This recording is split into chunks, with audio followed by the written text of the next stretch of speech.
Hey guys, so next step is to create a sketch. For that, click on sketch on your top left corner. If you can see, there is a small arrow down here. If you click on that, there is two options, sketch and 3D sketch. First, we will go with the sketch. As you click on sketch, software will ask you to select the plane. We will go with top plane. And that's it. Now you can sketch on top plane. Let's draw a triangle on a top plane.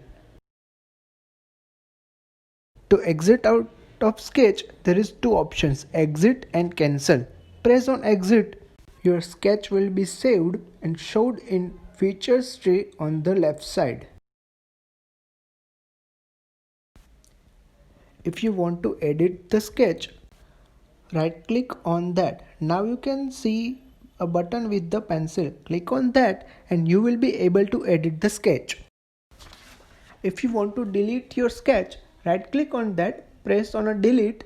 They will ask you for confirmation, press on yes and your sketch will be deleted. So now we will go with the second option, which is 3D sketch. Right now we are sketching on ZX plane. So let's draw few lines on that.